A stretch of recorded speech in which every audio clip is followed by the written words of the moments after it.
स्वागत आहे विद्यार्थी मित्रांनो माझ्या यूट्यूब चॅनल संतोष कुमार रंगदळ यावरती। या माझ्या चॅनलला सबस्क्राईब, लाईक आणि व्हिडिओला शेअर करायला विसरू नका। नमस्कार विद्यार्थी मित्रांनो, आज आपण 12वी राज्यशास्त्र प्रकरण 5वे समकालीन भारत सुशासन। आपण नागरिक म्हणून प्रशासकीय यंत्रणेच्या दैनंदिन संपर्कात येतो। उदाहरणार्थ जन्ममृत्यूचा दाखला, Aadhaar card, PAN card, ration card इत्यादी तयार करून घ्यावे लागते। नागरिकांच्या मागण्या आणि गरजा यांची पूर्तता करताना प्रशासकीय यंत्रणा कशा प्रकारे प्रतिसाद देते यावर प्रशासनाचे यश अपयश अवलंबून असते। 1980च्या दशकापासून प्रशासनाचे उत्तरदायित्व, पारदर्शकता आणि नागरिकांचा अभिप्राय जाणून घेणे अशा बाबी लोक प्रशासनाच्या संस्थांमध्ये लागू केल्या जाण्याची आवश्यकता भासली। यातूनच सुशासन हा विचार स्वीकार्य झाला। विद्यार्थी मित्रांनो, प्रकरण 5वे समकालीन भारत सुशासन यामधील संकल्पना सुशासन ही संकल्पना आपण सुरुवातीला पहिल्या भागामध्ये पाहिली होती। त्यानंतर दुसऱ्या भागामध्ये आपण दुसरी संकल्पना लोकपाल आणि तिसरी संकल्पना नागरिकांची सनद यावरती चर्चा केली आहे। आज आपण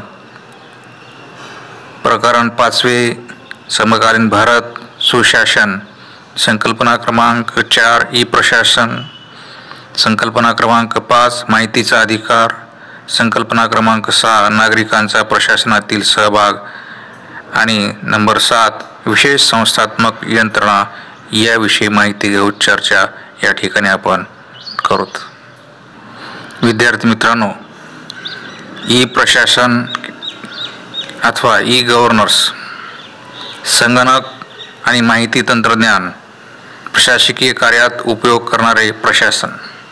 ई प्रशासन, ई गव्हर्नन्स या घटकावरती प्रश्न कशा प्रकारे आपल्याला विचारला जाऊ शकतो हे सर्वात पहिले आपण या ठिकाणी पाहूत।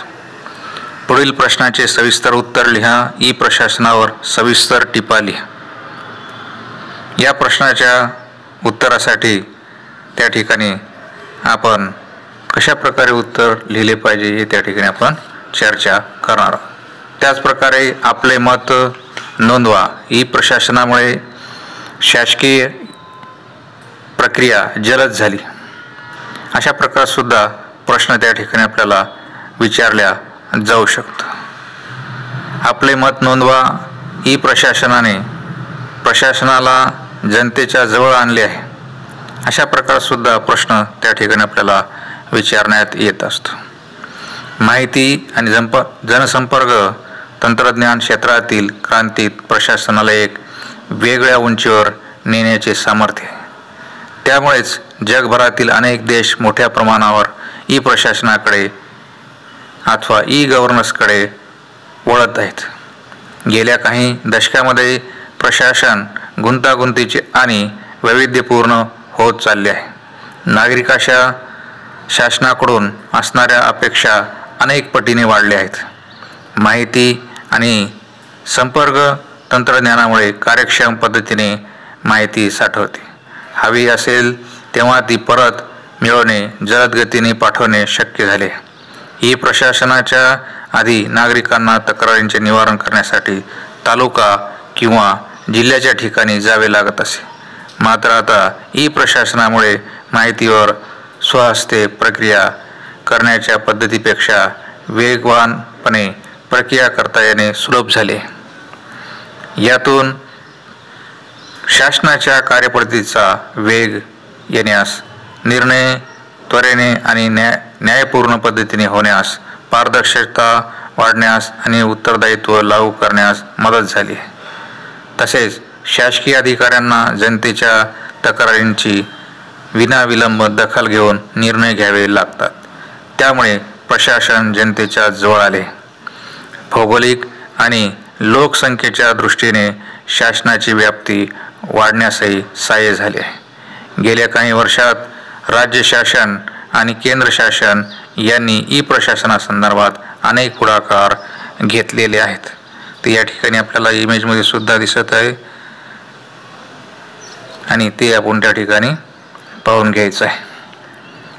त्यानंतर गेल्या सार्वजनिक सेवा पुरवण्यात सुधारणा करण्यासाठी आणि त्या मिळवण्यासाठी प्रक्रिया सुलभ करण्यासाठी अनेक स्तरावर प्रयत्न केले गेले आहेत. भारतातील ई प्रशासनाची सुरुवात शासकीय विभागांच्या संगणकीकरणापासून झाली आहे. आता ती नागरिक केंद्रित, सेवाभावी आणि पारदर्शक झाली आहेत. भारत सरकारच्या राष्ट्रीय ई प्रशासन नॅशनल ई गव्हर्नन्स प्लॅन योजनेचे उद्दिष्ट सार्वजनिक सुविधा नागरिकांच्या जवळ घेऊन जाणे हे आहे. हे उद्दिष्ट देशभर पायाभूत सेवा सुविधा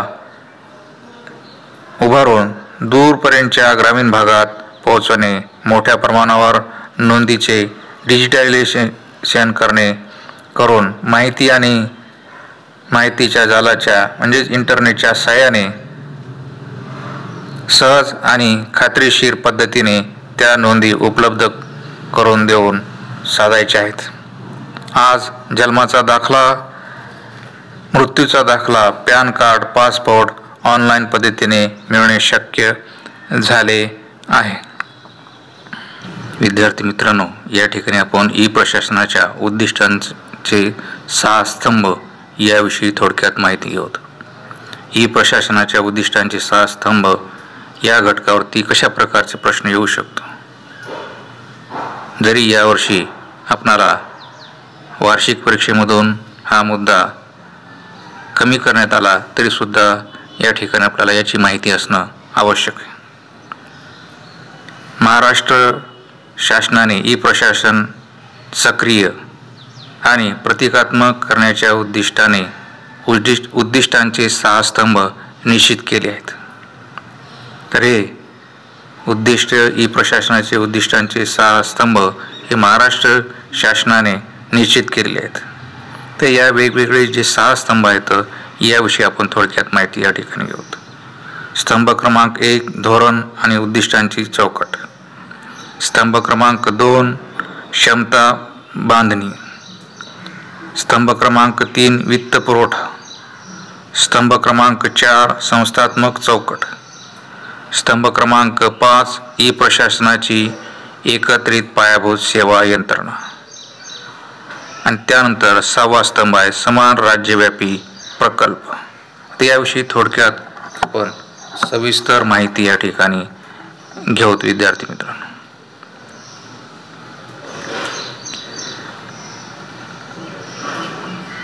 पहिला जो स्तंभ आहे धोरण आणि कायद्याची चौकट. बदलत्या काळानुसार आणि तंत्रज्ञानानुसार कायद्याच्या चौकटीत नियमितपणे सुधारणा करणे. दुसरा स्तंभ आहे क्षमता बांधणी. कार्यालयीन कर्मचाऱ्याची क्षमता वाढवणे गरजेचे असते. तिसरा स्तंभ आहे वित्त पुरवठा. वेळेवर आणि पुरेसा वित्त पुरवठा करण्याची यंत्रणा सुनिश्चित करणे. त्यानंतर चौथा स्तंभ आहे संस्थात्मक चौकट. ई प्रशासनाच्या योजना निर्माण करून त्यांचे निर्देशन करण्यासाठी प्रशासकीय यंत्रणा विकसित करणे. यानंतर आहे 5वा स्तंभ ई प्रशासनाची एकत्रित पायाभूत सेवा यंत्रणा. ई प्रशासनासाठी डेटा सेंटर, समान सेवा केंद्र आणि राज्यव्यापी एरिया नेटवर्क विकसित करणे. आणि 6वा स्तंभ आहे समान राज्यव्यापी प्रकल्प. शासनाच्या विभागांसाठी e tender, SMS gateway, payment gateway इत्यादी सुविधा निर्माण करणे आणि त्यांच्या समन्वय साधणे. अशा प्रकारे ई प्रशासन याविषयी किंवा ई गव्हर्नन्स याविषयी आपण माहिती या ठिकाणी घेत होतो. त्या ठिकाणी वेगवेगळ्या प्रकारचे आपल्याला नॅशनल गव्हर्नमेंट सर्व्हिस पोर्टल या ठिकाणी आपण पाहतो दिलेले. तर ई प्रशासन किंवा ई गव्हर्नन्स म्हणजे संगणक, माहिती तंत्रज्ञान प्रशासकीय कार्यात उपयोग करणारे प्रशासन. या ठिकाणी नॅशनल गव्हर्नमेंट सर्व्हिस पोर्टल या ठिकाणी दिलेलं आहे. यावरून आपण विविध माहिती त्या ठिकाणी घेऊ शकतो. त्यानंतर महाराष्ट्र शासनाचं महासंवाद माहिती व जनसंपर्क महासंचालनालय महाराष्ट्र. त्यानंतर या ठिकाणी महाराष्ट्र शासनाचेच या ठिकाणी संगणकीकृत पोर्टल त्या नॅशनल पोर्टल या ठिकाणी आपल्याला दिसून येते. त्यानंतर या ठिकाणी संगणक माहिती तंत्रज्ञान प्रशासकीय कार्यात उपयोग आपण कशा प्रकारे करू शकतो महास्वयं या ठिकाणी देण्यात आलेले आहे. त्याचप्रकारे महा ई सेवा केंद्राची यादी आपण या ठिकाणी म्हणजेच ई प्रशासन म्हणजे संगणक माहिती तंत्रज्ञान प्रशासकीय कार्यात उपयोग करणारे प्रशासन या प्रकारे ई सेवा केंद्राची यादी या ठिकाणी आपल्याला प्राप्त होत असते. त्यानंतर आपले सरकार यावर सुद्धा आपण त्या ठिकाणी महाराष्ट्र शासन त्या ठिकाणी आपण संगणक आणि माहिती तंत्रज्ञान प्रशासकीय कार्यात उपयोग करणारे प्रशासन या प्रकारे आपण या ठिकाणी माहिती घेऊ शकतो. तर अशा प्रकारे विविध नॅशनल इन्फॉर्मेशन सेंटर हे सुद्धा त्या ठिकाणी द्वारे आपण वेगवेगळी ई प्रशासनाविषयी माहिती त्या ठिकाणी घेऊ शकतो आणि यामुळे प्रशासनामध्ये त्या ठिकाणी गती आलेली आहे आणि लोकांना त्या ठिकाणी संगणक माहिती तंत्रज्ञान प्रशासकीय कार्यात उपयोग करणारे प्रशासन म्हणजेच ई प्रशासन किंवा ई गव्हर्नन्स अशा प्रकारे या ठिकाणी आपण म्हणू शकतो. विद्यार्थी मित्रांनो, यानंतर संकल्पना आहे माहितीचा अधिकार. माहितीचा अधिकार हा सुशासनाचा एक महत्त्वाचा पैलू आहे. यातून सार्वजनिक धोरण आणि कारवाई याविषयी आपल्याला माहिती मिळते. यावरती या घटकावरती माहितीचा अधिकार यावरती प्रश्न कशा प्रकारचा येऊ शकतो. सर्वात पहिले आपण पाहतो सहसंबंध स्पष्ट करा. माहितीचा अधिकार सुशासन यांचा सहसंबंध स्पष्ट करा अशा प्रकारचा त्या ठिकाणी आपल्याला प्रश्न येऊ शकतो. माहितीचा अधिकार हा सुशासनाचाच एक महत्त्वाचा पैलू आहे. यातून सार्वजनिक धोरण आणि कार्यवाही याविषयी माहिती मिळते. सहभागी लोकशाही बळकट करण्यासाठी आणि जनकेंद्रित प्रशासनाची सुरुवात करण्यासाठीची ही एक महत्त्वाची बाब आहे. शासकीय संस्थांमधील पारदर्शकतेमुळे कामकाज वस्तुनिष्ठ पद्धतीने होणे आणि कामकाजाबद्दल निश्चितता येते. नागरिकांना परिणामकारक रीतीने प्रशासनात सहभागी होता येते. अर्थात माहितीचा अधिकार ही सुशासनाची मूलभूत गरज आहे. 2005च्या माहिती अधिकाराच्या कायद्यामुळे नागरिकांना शासनाबद्दलची सार्वजनिक माहिती मिळवता येणे शक्य झालेले आहे. तर विद्यार्थी मित्रांनो, या ठिकाणी माहितीचा अधिकार कार्यालयांनी या नमुना अर्जाचा आधार घ्या आणि आपल्या भागातील टोल नाक्याची माहिती विचारा अशा प्रकारे किंवा माहितीचा अधिकार कायदा 2005 कलम 3 अन्वये अर्ज करण्यासाठी या ठिकाणी नमुना देण्यात आलेला आहे. माहितीचा अधिकार हा सुशासनाचा एक महत्त्वाचा पैलू आहे आणि यातूनच सार्वजनिक धोरण आणि कारवाई याविषयी माहिती आपल्याला मिळत असते.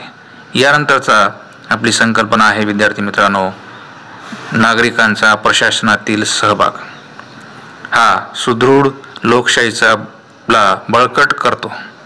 पारंपरिक प्रातिनिधिक लोकशाही व्यवस्था सुधारण्यास आणि तिचे रूपांतर जास्त प्रतिसादात्मक आणि सहभागात्मक लोकशाहीमध्ये होण्यास हातभार लावतो. तर यावरती आपल्या या घटकावरती प्रश्न कशा प्रकारचा येऊ शकतो हे सुरुवातीला आपण पाहू. आपले मत नोंदवा. सहभागयुक्त लोकशाही प्रस्थापित होण्यासाठी प्रशासनात नागरिकांचा सहभाग आवश्यक आहे. आपले मत या ठिकाणी नोंदवायचं आहे. तर नागरिकांचा प्रशासनातील सहभाग हा सुदृढ लोकशाहीला बळकट करतो. पारंपरिक प्रातिनिधिक लोकशाही व्यवस्था सुधारण्यास आणि तिचे रूपांतर जास्त प्रतिसादात्मक आणि सहभागात्मक लोकशाहीमध्ये होण्यास हातभार लावतो. वरील सर्व योजना नागरिकांचा प्रशासनातील सहभाग सुनिश्चित करतात. नागरिकांकडे केवळ विकासाचे लाभार्थी म्हणून बघितले जाऊ नये, तर ते विकास प्रक्रियेतील सहभागी घटक म्हणून समजले जावेत. हा मूलतः बॉटम अप किंवा कनिष्ठ स्तराकडून वरिष्ठ स्तराकडे जाणारा दृष्टिकोन असून टॉप डाऊन वरिष्ठ स्तराकडून कनिष्ठ स्तराकडे जाणारा दृष्टिकोन नाही. हा नागरिकांना प्रभावित केलेल्या साधनसंपत्ती विषयक नियंत्रण करण्याच्या आणि विकासाबाबतचे निर्णय घेण्याच्या कार्यपद्धतीची ध्वनित करतो. हा दृष्टिकोन नागरिकांना स्वतःच्या भवितव्याविषयीचे निर्णय घेण्याचा कायदेशीर अधिकार आहे हे मान्य करतो. या प्रकारे विद्यार्थी मित्रांनो, नागरिकांचा प्रशासनातील सहभाग हा सुदृढ लोकशाहीचा बळकट करतो. पारंपरिक प्रातिनिधिक लोकशाही व्यवस्था सुधारण्यास आणि तिचे रूपांतर जास्त प्रतिसादात्मक आणि सहभागात्मक लोकशाहीमध्ये होण्यास हातभार लावतो. विद्यार्थी मित्रांनो, यानंतरचा संकल्पना आहे आपली विशेष संस्थात्मक यंत्रणा. सुशासनाचे फायदे समाजातील सर्व घटकांना मिळायला हवेत. समाजातील काही दुर्बल घटकांसाठी संविधानात सामाजिक, आर्थिक आणि राजकीय स्वरूपाच्या संरक्षक तरतुदी केल्या आहेत. शासनाने या संरक्षक तरतुदीविषयी शिवाय समाजातील विविध घटकांचे हक्क जपण्याच्या दृष्टीने पुढील काही आयोगाची निर्मिती केलेली आहे. आता कोणकोणते आयोग आहेत हे त्या ठिकाणी आपण पाहूत आणि त्यांच्याविषयी थोडक्यात आपण माहिती घेऊ. विशेष संस्थात्मक यंत्रणा, राष्ट्रीय अनुसूचित जातीसाठीचा आयोग, राष्ट्रीय अनुसूचित जमातीसाठीचा आयोग, राष्ट्रीय मानवी अधिकार आयोग, राष्ट्रीय महिला आयोग, राष्ट्रीय बाल हक्क संरक्षण आयोग, राष्ट्रीय मागासवर्गीय आयोग, राष्ट्रीय अल्पसंख्याक आयोग आणि राष्ट्रीय ग्राहक वाद निवारण आयोग. तर यावरती आपल्याला प्रश्न कशा प्रकारचा येऊ शकतो हे थोडक्यात आपण या ठिकाणी पाहतो. विशेष संस्थात्मक यंत्रणा. पुढील प्रश्नाचे सविस्तर उत्तर लिहा. समाजातील विविध घटकांचे हक्क सुरक्षित करणाऱ्या भारतातील विविध संस्था स्पष्ट करा. सुशासनाचे फायदे समाजातील सर्व घटकांना मिळायला हवेत. समाजातील काही दुर्बल घटकांसाठी संविधानात सामाजिक, आर्थिक आणि राजकीय स्वरूपाच्या संरक्षक तरतुदी केल्या आहेत. शासनाने या संरक्षक तरतुदी शिवाय समाजातील विविध घटकांचे हक्क जपण्याच्या दृष्टीने काही संस्थांची आयोगांची निर्मिती केली. ते कोणकोणते आयोग आहेत? राष्ट्रीय अनुसूचित जातींसाठीचा आयोग. हा आयोग अनुसूचित जातीसाठीच्या संविधानिक संरक्षक उपाययोजनांच्या संदर्भात काम करतो. अनुसूचित जातींना अधिकारापासून वंचित ठेवले गेले असेल तर अशा प्रकरणाची चौकशी करतो. दुसरा आयोग आहे राष्ट्रीय अनुसूचित जमातीसाठीचा आयोग. हा आयोग संविधानाने हमी दिलेल्या संरक्षक उपाययोजनांच्या संदर्भात काम करतो. प्रामुख्याने अनुसूचित जमातीसाठीचे अधिकार हिरावून घेतल्या गेलेल्या प्रकरणाची चौकशी करतो. त्यानंतर तिसरा आयोग आहे राष्ट्रीय मानवी अधिकार आयोग. संविधानाने हमी दिलेल्या जीविताचा हक्क, स्वातंत्र्याचा हक्क, समता, प्रतिष्ठेच्या अधिकाराच्या संरक्षणासाठी सदर आयोग काम करतो. यानंतर राष्ट्रीय महिला आयोग. सदर आयोगाची स्थापना महिलांच्या तक्रारीचे निवारण करण्यासाठी तसेच महिलांच्या सामाजिक आणि आर्थिक विकासास चालना देण्यासाठी केली आहे. राष्ट्रीय बाल हक्क संरक्षक आयोग. देशभरात बालकांच्या हक्कांचे संरक्षण करणे, बाल हक्कांना प्रोत्साहन देणे आणि त्यांचा बचाव करणे यासाठी हा आयोग कार्यरत आहे. आयोगाच्या व्याख्येप्रमाणे ते 18 वयोगटातील व्यक्तींना बालक समजले जाते. राष्ट्रीय मागासवर्गीय आयोग. हा आयोग सामाजिक आणि आर्थिकदृष्ट्या मागासवर्गीयांच्या कल्याणावर भर देतो. राष्ट्रीय अल्पसंख्याक आयोग. अल्पसंख्याकांचे संरक्षण करण्यासाठी संसद आणि राज्याच्या विविध विधिमंडळांनी पारित केलेले कायदे आणि संविधानाने दिलेले संरक्षण विषयक तरतुदींचा कार्यावर देखरेख ठेवण्याचे काम हा आयोग करत असतो. राष्ट्रीय ग्राहक वाद निवारण आयोग. हा आयोग ग्राहकांच्या वादाचे निवारण करतो. तर या प्रकारे विद्यार्थी मित्रांनो, अशा प्रकारे भारतीय संविधानाने मूलभूत अधिकार आणि राज्य धोरणाच्या मार्गदर्शक तत्वाद्वारे सुशासनाच्या चौकटीची मांडणी केली आहे. त्यावर आधारित सुशासनासाठी संस्थात्मक चौकट विकसित करण्याचा शासनाने प्रयत्न केला आहे. शासनाकडे बघण्याचा लोकाभिमुख दृष्टिकोन हा सुशासनाचा गाभा आहे. हा अशा वातावरणाची निर्मिती करतो ज्यात सर्व वर्गातील नागरिकांना त्यांच्यातील क्षमतांचा पूर्ण विकास घडवता येतो. भारताला एक प्रतिसाद देणारे, उत्तरदायी, टिकाऊ आणि कार्यक्षम प्रशासन निर्माण करायचे आहे. तर या प्रकारे आपण प्रकरण 5 समकालीन भारत सुशासन यामध्ये विविध मुद्द्यांचा आपण अभ्यास केलेला आहे. धन्यवाद.